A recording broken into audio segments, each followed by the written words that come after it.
folks, welcome back to my channel. So today I'm gonna do my May reading wrap up, and it's gonna be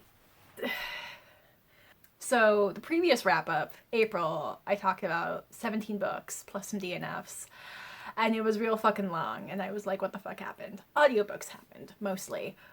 So this month I read 18 books, and there's 2 books I forgot to talk about last month. So what I'm gonna do is I'm gonna divide this video into a part 1 and part 2, partly because it's gonna be so fucking long, but also so that I don't, you know, it counts as me pre-filming 2 videos.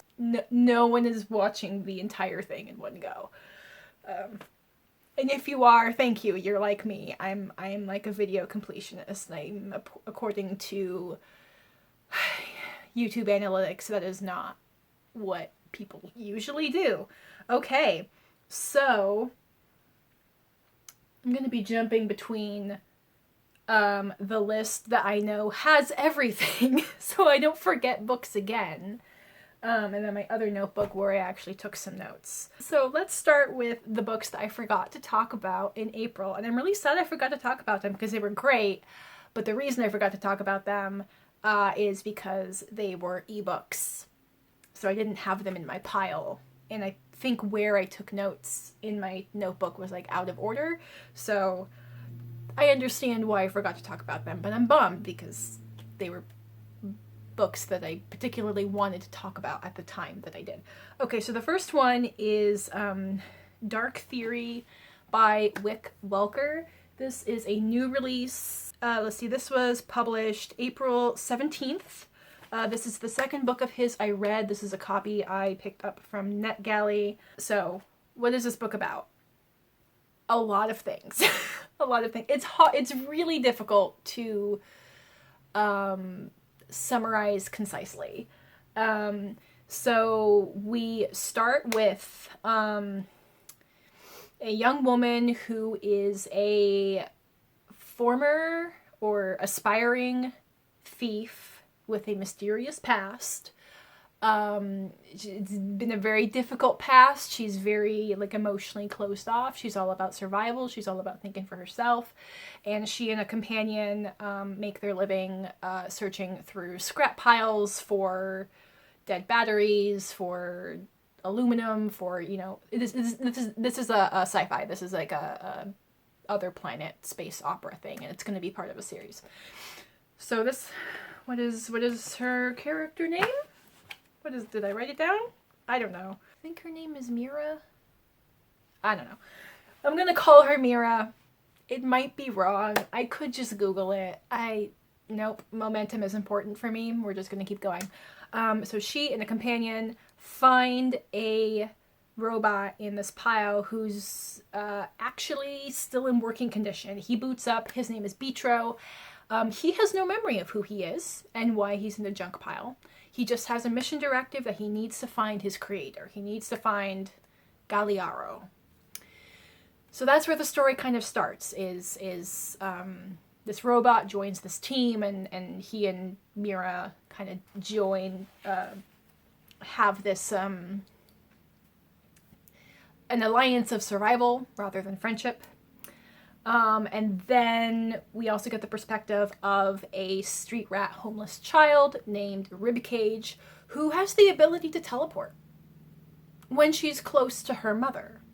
Her mother is like a mysterious alien structure on this planet. And things happen in their town that cause this team of people to leave the town in pursuit. I don't know if you can hear that airplane. They leave the town with the goal that they are going to help Mira steal a fleck of dark matter from the warlord's citadel, because it's very valuable, and then she'll be able to sell it and be set for the rest of her life. So that's one initial tangent of the story. And the other one that we really follow is an underground society of entirely cloned men who their creator, he built the society as a rejection of the corruption of the overworld, and because there was like nuclear war and stuff, so he's like, we are safe down here, we preserve our morals, we have, good, we have education, we have duties to each other, we have a perfect society. We have no need to leave, and also you're forbidden from leaving. But he, of course, wants to see what's up there, and he finds these air shafts, and he goes exploring, and he stumbles across a woman. He's never seen a woman before, so he's like, I don't know what you are. Are you human? I have no idea. Like, your body shape is weird. I don't, what's happening? And she supposedly has, like, traveled through time from the future, trying to get to a certain point in time to prevent this catastrophic event. That's where these stories start. And this is a giant it's like 800 pages long. I think if I had known that, I might have not requested an ARC, because I think I had to read it on my phone, because it, like, the download timed out on my e-reader. So reading it on my tiny little screen was annoying.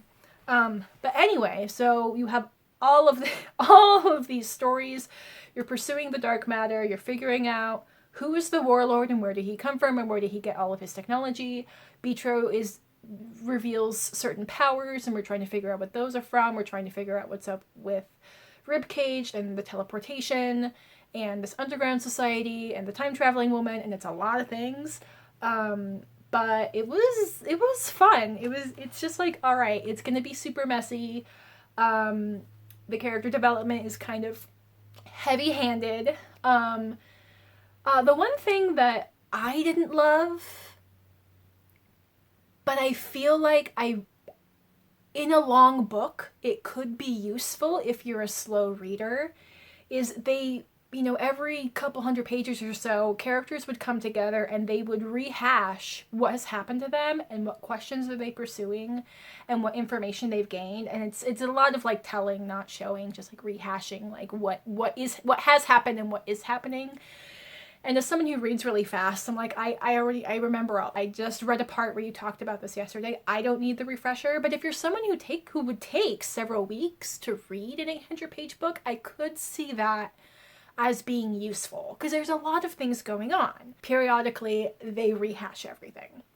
And this is going to be the beginning of a series, and I was really interested in, like, the ending, and it's, like, not the best, most eloquent, most, amazing sci-fi story I've ever read, but, like, I was super entertained, and I'm interested in seeing where the story goes from here. So, yeah, it was a good time. Great. Okay, the other book I read in April that I forgot to talk about was The Ardent Swarm by Yamen Manai. I actually didn't read a physical copy.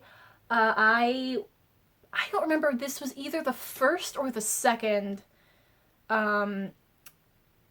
Goodreads giveaway book I ever won. I won a Kindle copy, and that was, like, well over a year ago, and then, like, I never got around to reading it. But then I finally got around to reading it. It's a translated book. It's translated from the French by Lara Vergnaud. Vergnaud. So this is a kind of like modern parable story that follows a beekeeper in Tunisia around the time that the Arab Spring, or like post-Arab Spring, is happening there. And he's a beekeeper in a very small rural town where, like, there's, like, no literacy, there's, like, no education. It's very quiet. And he's noticing that something is killing his bees. So he goes on this journey to figure out what's killing it. It's these invasive black hornets. Super interesting. I'll talk about that in a minute. And in order to figure out, like, where do they come from? What can he do? He has to go into the city and find somebody who has books, who has encyclopedias, who has access to knowledge and access to being able to read the language that these books are published in, to be able to figure out how to protect his bees from this invasive species. So that's super interesting because when I was first Googling like black hornets, the first entry was for a type of military drone commonly used by the US for surveillance in some, if not all of our, wars in Iraq and Iran and Afghanistan. And while this is not one of those countries, it is very interesting that that terminology, the Black Hornet, it's a military drone rather than an animal, which is interesting because the other side of the story is we are seeing the after effects of democratic elections in this country post-Arab Spring, and we see how it kind of shows like why would people elect the leaders who would who would basically crack down on freedom. And basically what we see is because like these rural people are so isolated, and because they're illiterate and not able to do research, not able to learn about the world beyond what is brought to them, they just see, oh, hey, this political party brought us food and brought us blankets, and we're the only people who actually came and talked to us, therefore we're going to vote for them because we don't know what else is going on. And that kind of parallels the pursuit of figuring out what's going on with the bees, that there's a lot of power in education, there's a lot of power in information, and having the information to make your own deductions and make your own decisions. Yeah, it was really cool, like the parallels of the stories, and I loved it because like this is all just like very like surface level comparisons. Like I'm sure there's a lot of much deeper layers, but I felt like I didn't have to struggle to pick up on how these themes were parallel. Like sometimes I hear people talk about other historical fiction or literary fiction and like these themes. And like, I know that if I read that book, I would not pick up on that. Like my brain would not keep track of these word choices or the color symbolism. So that's not to say that like the storytelling is like oversimplified, but the story and its themes are crafted in a way that's very easy to follow. And then I also really have to applaud the translation, because I really felt like the translator really captured like the life and the life of the language, the life of the writing. I don't really know how else to describe it. She does have like a little interview in the back, and she talks about like there's two schools of translation. There's like translating something literally, like really paying attention to the word choice of a language, but then the pitfalls of that is like, okay, but then you get like phrases or that don't really translate to another language, or they're using like a particular tense or a particular pronunciation that doesn't translate. So the other school of thought is like really you're translating like the impact of the writing rather than like the grammar specifically, and this author is definitely like in that second camp, and I think it really paid off for this story. So and also like anyway, so I read the ebook.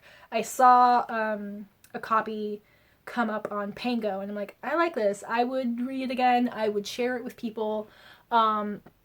So I picked it up, and also like it's lovely. Like the bees are like, and the lettering is embossed. Yeah, I think this is like a simple but like very evocative cover design, and yeah, this was I'm bummed that it took me so long to read it, and I want more people to read it because I think like it only has like 40 reviews on Goodreads or something, and like this is great. I think whatever video I talked about it in, I mentioned like, hey, if you're trying to like do one of those like read a book from every country, like, hey, here's a super like short, accessible, historical, I mean, at this point, historical fiction from Tunisia. Cool. Great. All right. Here we are. I've been filming for 20 minutes and I haven't even started talking about the books I read in May. Great. This is why it's going to be 2 parts, y'all. Next up, I read and mostly listened to the audiobook of A Swiftly Tilting Planet by Madeline L'Engle. This is, I think it's usually listed as book 3 in the Time Quintet by Madeline L'Engle, which starts with A Wrinkle in Time. It does, chronologically, it does come fourth. The next book I read chronologically comes before this one, but maybe this one was written first. Anyway, okay, so this, isn't this just like a fantastic vintage cover? What year is this edition from? 1979? Maybe? I mean, I feel like the artwork is on par, but man, this book is in such good condition. Well, okay, the back is a little wrinkled, but that might have been me. This story follows Charles Wallace, who is Meg's little brother in A Wrinkle in Time. He is now 16? He's a teenager. And his family is like all gathered together, and they receive news that this very famous terrorist is threatening to launch nuclear bombs at the Western world. And his name is Mad Dog Branzillo. You know, the US and like other countries are in negotiations with this person who's threatening to launch nukes at them. And it's really interesting, the reasoning he gives. This is consistent with all the books in this series, is they touch on like some themes that are like 50 years old and still super relevant. Let's see. So Branzillo's nickname is also El Rabioso, the rabid one, the one with rabies. El Rabioso sees this as an act of punishment, of just retribution. The Western world has used up more than our share of the world's energy, the world's resources, and we must be punished, Mr. Murray said. We are responsible for the acutely serious oil and coal shortage, the defoliation of trees, the grave damage to the atmosphere, and he is going to make us pay. Where is the lie? So that's kind of the setup. And Charles Wallace going out for a walk in his feelings, or he's pulled by some... He's kind of like a sensitive. He's has like some kind of like telepathy power, and he goes out to the Star Watching Rock, which is an area in the house of near the house of his parents, and encounters a unicorn named Gaudior. Pegasus unicorn. Yeah, I guess like there's a name for that, a Pegasus unicorn, because unicorns don't usually have wings, but he does. And it basically says like, hey, Charles Wallace, we need to go back in time to find the root of what has made Mad Dog Branzillo be like this. So basically they travel back in time and space. And we kind of follow along with a couple of moments in a fictionalized history that kind of parallels the story of Cain and Abel. Which is basically like the first, brother killing brother, the first like mythological violence between brothers, and kind of like exploring the various circumstances that lead to the genesis of that violence, and trying to find the moment in time when Charles Wallace is able to kind of break that cycle and interrupt the timeline that leads to the one that he just left. Yeah. And also, this is a kid's book. Like, that's what fucking blows my mind about this series, is these are kids' books. Or at least like young adult. They were kind of written before, like, young adult really became, like, its own genre. But it's amazing, like, the complexity of themes that are wrestled with in the story. I'm loving this series. I finished off reading the series this month. Yeah, if you've never read the series, they're amazing. They're not for everybody. I think definitely like the sci-fi and fantasy elements combined with like such complex themes, I think makes them really intimidating for some people, which is fine. If that's like fine. I mean, there's like a lot of like contemporary fiction stories that I'm like, I don't understand why I'm caring about this. Like, anyway, I don't need to justify the fact that people like different things. It's fine. This is definitely one where there are so many layers that I don't feel like I'm catching on, but I think that's what makes them so timeless, is that you can come back to them again and again and again. And as there are new layers to your life, you now pick up on. Like, I know, like, there's so much in here that I did not resonate with the first time I read this, like, as a preteen. Because things like impending nuclear disaster was not something that shook my bones. And I mostly listened to the audiobook, which is great.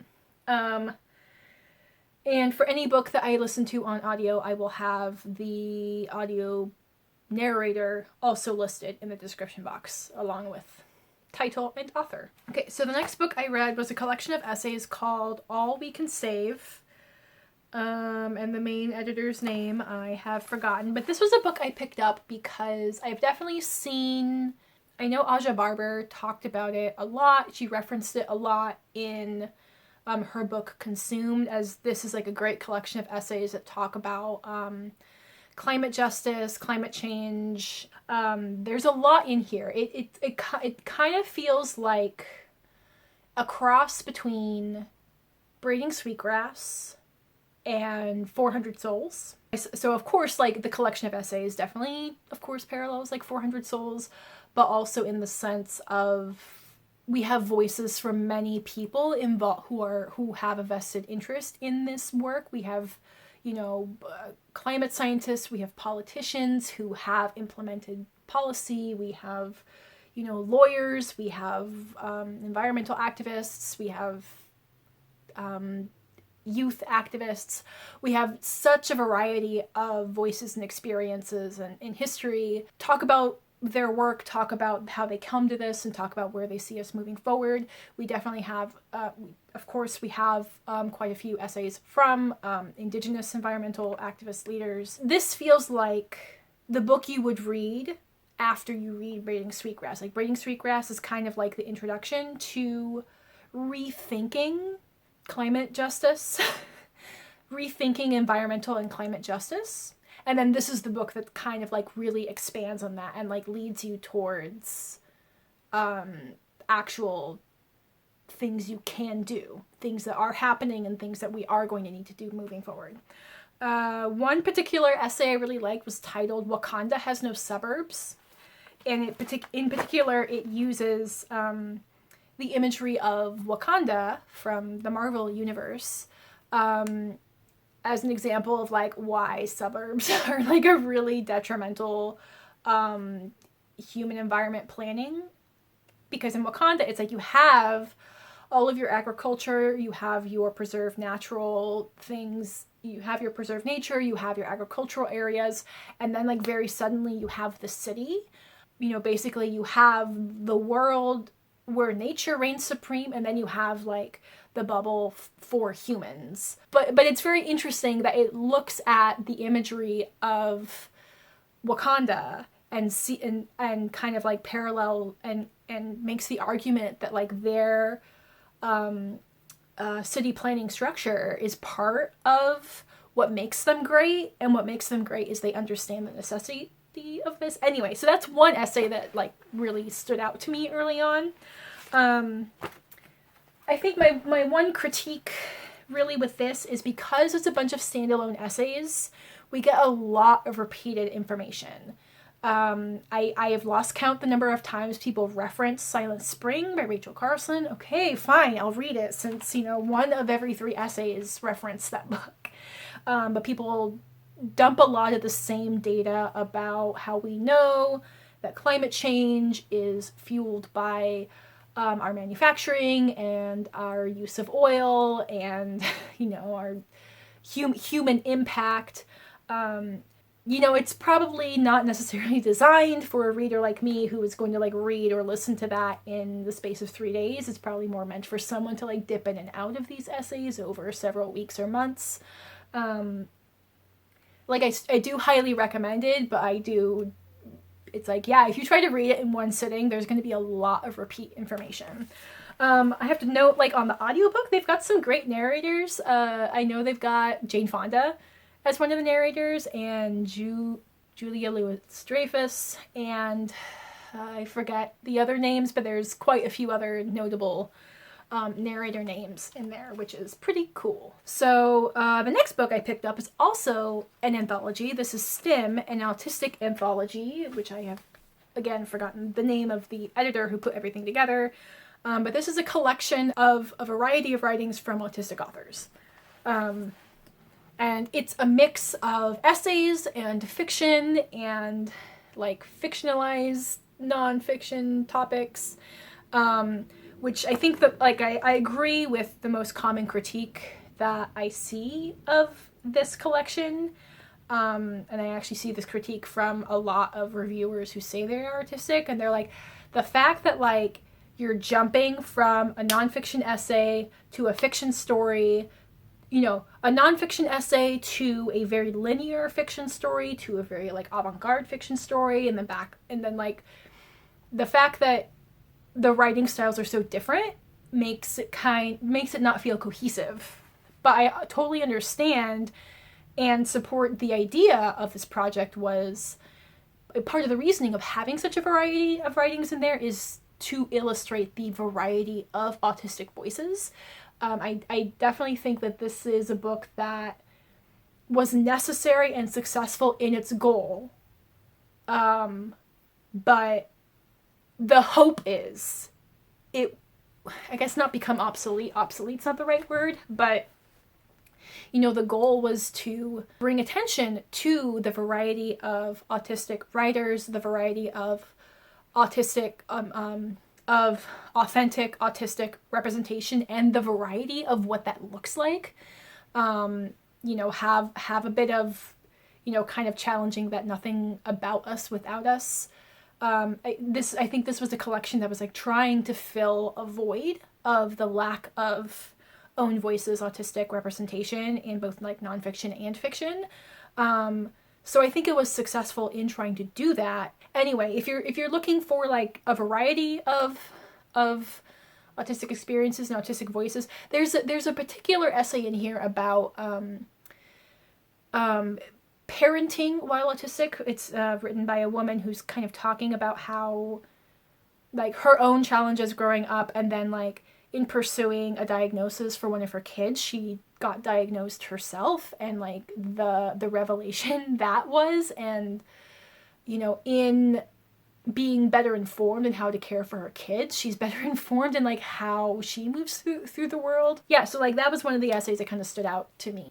I think it's like you go to it for the variety of voices. If you're looking for like an in-depth analysis, if you're looking for, you know, fictionalized autistic representation, like there are things that will do those aspects better because they will be more focused and more fleshed out. But I think like as an introduction, like let's get a broad spectrum in front of people's eyes. I do think it was successful in that goal. Next book I picked up and listened to was The Silence of Bones by Jung. This is a historical fiction set in 1800s Korea, that follows a female servant of a police guild. You know, she's like an indentured servant, and she works with the police guild because of like cultural norms, like the male police officers are not allowed to touch female bodies if they find you know, if they either need to you know, arrest a female suspect, do an examination on a female deceased person, etc. So, but of course, you know, in this very gender structured society, you know, she confronts a lot of sexism, especially because of her social rank. So lots of trigger warnings for like sexist language and a lot of disparaging comments based on social hierarchy. I think this is a young adult novel, so I will say one thing that was a bit refreshing is I don't think we see any women, we definitely don't see any women experience sexual assault, and like that's not really talked about. I think it's kind of implied in the power men have over women, but it was kind of refreshing to see a world that really wrestles with that sexism, that doesn't force the reader to confront sexual assault as part of that. Like, it's definitely not dismissed. It's just like, we don't need to include that in order, you don't need to see that. We don't need to portray that to make our point as to what the gender hierarchies are in the society. So I think that's worth noting. It was a lot heavier than I was expecting. It's quite dark. It's still quite interesting. Yeah, so I mentioned there's themes of honor, of social hierarchy, of gender hierarchy. I definitely kind of warmed up to the story and the mystery as we go along. There's really no romance throughout the book except for like a happy ending marriage towards the end, that I think is less about it's definitely not about the romance between those characters. It's more like, in this society, that's kind of the sign that things are good, that marriage is now an option for this person. As far as like the mystery, the murder mystery aspect of it, like it was kind of interesting in terms of like navigating the politics, and especially because you have themes of Christianity being like an invasive and persecuted religion in Korea at this time. It's a great snapshot of this time period in Korea. There's a lot of great use of like language and writing and literacy that I found interesting. I mean, as far as like the murder mystery, and it was a vehicle to explore these other aspects. Actually, I'm gonna want to maybe read my review for this. So this is a book I picked up on NetGalley. This is The Blunder by Mutt-Lon, translated by Amy B. Reid. So this is a pretty short historical fiction novel based on true events set in Cameroon in the 1920s. The blunder refers to a medical malpractice, a medical blunder, where there's a bunch of doctors, particularly French doctors, treating sleeping sickness in the area, and there's one doctor who kind of takes liberties with the dosage of the medication that ends up causing an epidemic of blindness of people who receive the vaccine. So once that connection is made, that, you know, this wave of blindness is due to the actions of these doctors, there start to be some rioting and violence from the locals. Let's see. In the aftermath of the violent anger by the local population, Damien, a white doctor, is sent on a politically sensitive mission to retrieve the niece of the region's most prominent chief, and because she was last seen working as a nurse in the village where this violence started. As we follow Damien on her adventures through the jungle, guided by the resourceful pygmy named Ndongo, we learn of the events that lead to the medical blunder and the possible repercussions for the stability of the country. And we also see how Damien's own prejudices and biases shift as she travels further from familiar territory and must depend on the knowledge and traditions of Ndongo and other native people she encounters. So there's a lot of very deliberate, racist, outdated language used in the book. There's a foreword that talks about the use of that language, because part of it is like being historically accurate, but you also use it to see the thinking of the time and to see how even like the most well-meaning people, the people who are really just trying to like cure sick people and, you know, bring literacy and bring education and bring sanitation and bring these things that we ultimately want to think of as good, how they can still have a lot of biases that, you know, lead to them looking down on other populations, and also to, you know, we start to see how the presence of white supremacy and colonialism starts to make social hierarchies between the local populations that were not necessarily there before the presence of white colonists. And then also with Damien, we see her thinking that she's being led by these uneducated savage people, but then when she's in their element, she sees how all of her book knowledge means nothing but the pygmy's ability to find food, to navigate, to move quietly. It really challenges, you know, questions the like definition of civilized, and like, yeah, she might be more civilized, but in the middle of the jungle, that's not going to save her. Like, that doesn't really have any value when she's running for her life in the middle of a jungle in unfamiliar territory. So yeah, it's pretty short. I didn't love the translation of this too much. There were some moments where I felt like the author was doing some weird things with making certain characters talk very formally, very stiffly, and maybe she was trying to do something with illustrating class and education, but it made, you know, certain parts of the book more dry to read. You know, I definitely really liked the more like adventure aspect of Damien kind of being this, you know, special ops team trying to extract this one person. I thought that was like more interesting than learning the detailed history of like every character that we meet. But yeah, this was good. Again, like, I think this is a good like fictionalized story to give you context for this true historical event. I think also, again, like if you're kind of like the Ardent Swarm, if you're trying to read a book from every country, this would be like a nice short story about Cameroon. Definitely glad I read it, and I do think, like, I definitely think it's worth some more attention. Okay, so next I read and mostly listened to Lost in the Neverwoods by Aiden Thomas, the author of the amazing and beautiful Cemetery Boys. So I actually really, really enjoyed this. So this is a contemporary revisiting of the story of Peter Pan. And so the story is that Wendy and her brothers went missing when they were young children, and she's the only one who came back. And she supposedly has no memory of what happened to her. But then she just turns 18.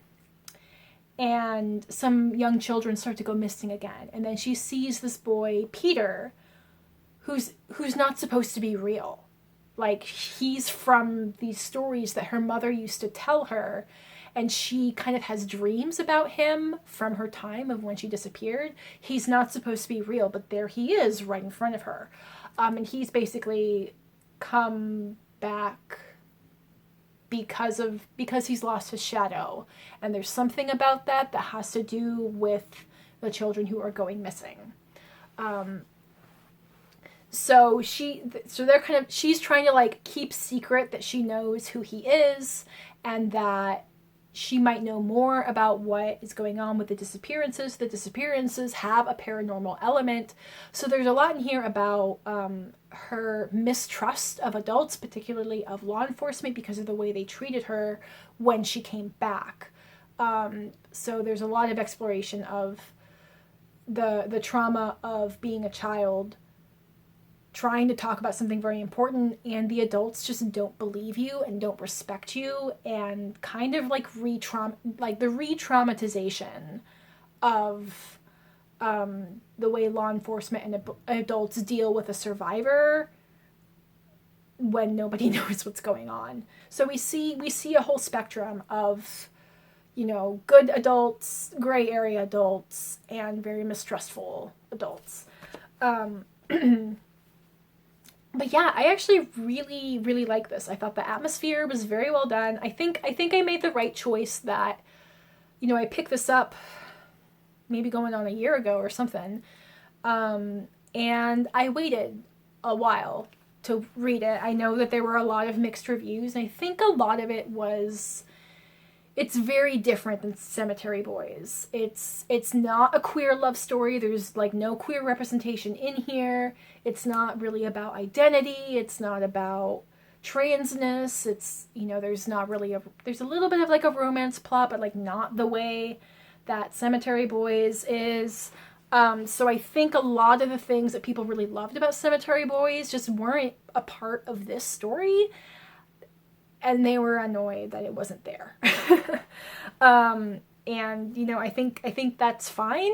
If that means that like this is not really a story that interests you, like that's fine. But I don't think that makes it bad. I think like this is a solid story in its own right. I think it navigates the themes it chooses to engage in. I think it navigates those very well.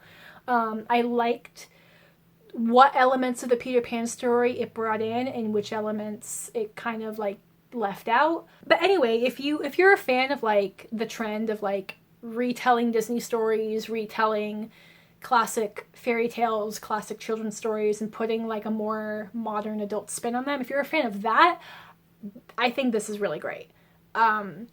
If you're looking for queer affirmation, trans affirmation, Latinx affirmation, like that's just not what the story is. It's fine. Anyway, so glad I finally read it. Glad I waited to read it, and yeah, I think it's. I mean, I definitely think like I love Cemetery Boys more, but I definitely feel like yeah, this is solid and yeah, it just reaffirms that I like Aiden Thomas's writing a lot, and I look forward to their future books. So the next book I finished was a book from my Amnesia Reads TBR. This is The Hounds of the Morrigan by Pat O'Shea. Just gotta enjoy this very lovely cover with like these spooky hounds. I do say like I think this cover is a lot more dark than what's actually in the book. This is a middle grade, chonky book. That follows two children, a brother and sister named Pidge and Bridget, as they are on a journey to try and find a magical stone to help defeat the reemergence of the evil goddess lady, the Morrigan, and it's very steeped in Irish folklore. So if you love a storyline that deals with local folklore, that's what this is. It's very charming, it's very sweet. I really love our brother and sister dynamic. Pidge is I think like he's 10 and Bridget is like 5, and I love how much they love each other, and you know how he's protective of her, but she's also like very brave and resilient, and I love kind of like the nonsensical, chaotic depiction of our evil ladies. Like it's very age appropriate. I think I would describe this book as like a great book to read aloud to the kids, because for the most part the chapters are pretty short. And it's very like whimsical and charming. I bookmarked one area that kind of like gives you an idea of like how there's not like hard rules to the magic with our children main characters. It's kind of like once the magic starts happening, they kind of just like are along for the ride, and they don't really ask too many questions. Anyway, but I think like the attitude towards that is kind of reflected in this quote. Like, it's only magic. There's a lot of it about at present, just like the old days. Well, there's always a lot of magic, but our way of seeing it is very small, and we mostly just call it nature. Why, we are not surprised at all when we can pick an apple in the autumn that was a pink flower in the spring. That's natural magic, and we don't really notice it. Kind of the attitude of why are they not super questioning of all this paranormal stuff that's happening, and it's kind of like, I mean, there's probably weird stuff happening all the time that we don't notice, and this is just the stuff that we are noticing at this time. I do say I definitely think it's too long, not just because it's giant, but because, especially past like the halfway mark, we start getting interactions that don't add anything to the story. We have a lot of interactions where they meet a particular character, or they solve a particular puzzle or something that kind of furthers them on their goal, but then we start having more and more chapters that don't do either of that. They don't get a clue, they don't get a guidance, that really don't further the key conflict that they're dealing with. So as charming as it was, I did start to get like kind of bored with it at like the middle to 75% point. But overall, like, I think it's still a great middle grade adventure story. I'm pretty sure I probably picked this up because I was like, ooh, a really, really thick book. Great. That'll take me more than 2 days to finish. You know, when I picked this up when I was like 10 or whatever. But sometimes like those impulse like cover buys sometimes turn out to be really great finds. So there's that. All right, next up we have another NetGalley. All right, no, this hasn't been released yet, but it's going to be released in June. I don't remember exactly which date. I'll put the date here. So this is Ordinary Monsters by J.M. Miro, and I received an audio book arc from NetGalley, and it's narrated by Ben Onwukwe. Onwukwe? I'll have the spelling in the description box below. So this is an adult fantasy that I think like the buzzword comparisons are fairly accurate. It's kind of described as Umbrella Academy meets Miss Peregrine's Home for Peculiar Children. I've also got like Jonathan Strange and Mr. Norrell vibes, which I really need to reread that book because I keep wanting to compare things to it, but it's been over a decade since I've read it. So my review: it's a historical fantasy that follows a group of children with mysterious abilities as they are hunted and haunted by a man made of smoke. We mostly focus on the stories of teenage Charlie Ovid, a Black American boy with the ability to heal from any injury, and this is definitely an adult novel because he's a black boy accused of a crime in the American South. And when they find out that he can't die, some really horrific things happen to him, which he thankfully gets rescued from. So we follow him, and then we follow the young Marlowe, the shining boy, whose abilities defy all previous knowledge of existing gifts, which are referred to as talents. So there is a particular organization in Scotland that sends out, they hire various like detective agents to go out and find these children. They are usually orphaned, and to collect these children of various abilities and bring them back to this house. I really enjoyed the audiobook. I say that like I actually had to like put the audiobook down and come back to it when I could really pay attention to it because I was just like I didn't want to lose any of it. It's the world is eerie and atmospheric and detailed and looming, but the details do not feel wasted. Our young characters are an endearing, heartbreaking collection of children who have had to grow up too fast and find healing in their found family of other talented people. Our guardian adults are fierce and protective, making up for the hurt in the world with the way they fight to keep these children safe. But not all the adults mean the children well, and we learn all the complicated origins and motivations of our monstrous characters. There is the aforementioned man made of smoke who is hunting these children for reasons that we learn about throughout the story. We're dealing with like parallel worlds. We're dealing with ghosts and mysterious characters from beyond the human realm. And then we're also dealing with like the very human adults who are tasked with retrieving and protecting these children, and the way that they have to contend with seeing this paranormal stuff. And this is going to be the first part of a series, and again, like, I'm really excited for it. Okay, one more, and then I'll take a break. So next, I listened to the audiobook of another Amnesia read. This is Anne of Green Gables by L.M. Montgomery, and then it was narrated by Susan O'Malley.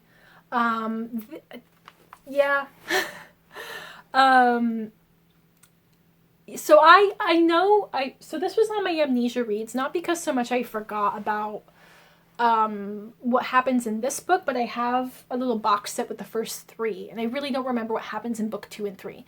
So I was rereading this one so I could continue on with the series. And yeah, this is super charming. Actually, reading this, I'm like, You know what? I would argue that Anne Shirley is a character with ADHD. At a time, you know, with a book written at a time before you knew what that was and what the criteria was. But it's not just like but like she's so talkative. Like, not just, she's so talkative. When she talks about things, like, she really, like, is talking about something, and then something draws her attention and she talks about that. Like, the way her attention, like, kind of jumps from subject to subject, but also is, like, really tied together, is kind of reminiscent of that. Like, her active imagination, the way she does well in school, which is actually a trait that we have now learned is more common with women with ADHD. The way that she can be really forgetful of really serious stuff until that serious thing is now visually in front of her. The way that she has very strong emotions. Like, people definitely remember her temper. But the way that she also experiences, like, deep sorrow and deep embarrassment and raucous joy, like, all of those things are pretty consistent with the emotions and temperament of people with ADHD.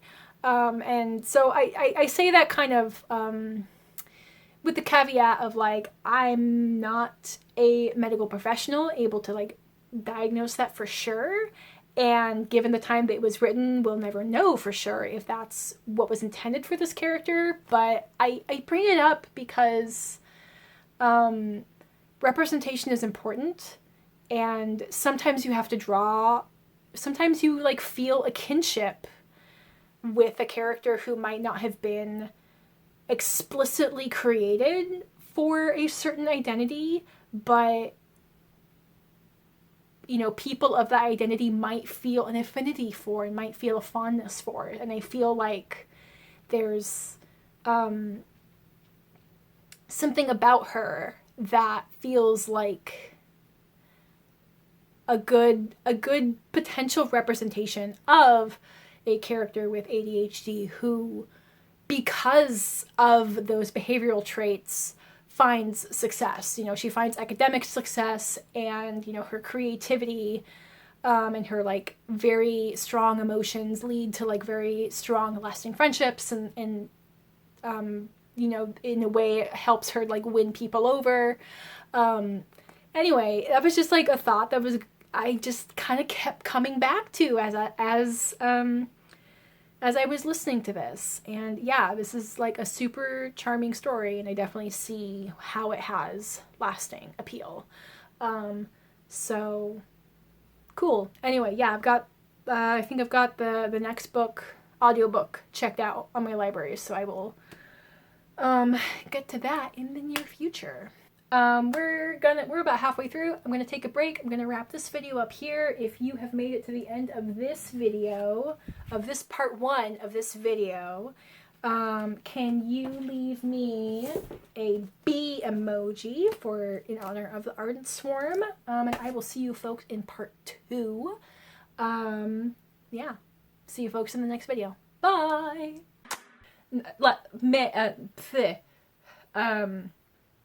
Wait, did I talk about this in April? Did I take any notes about you? Do I need to sneeze? Do I need to burp? Like, come on, body, make up your mind.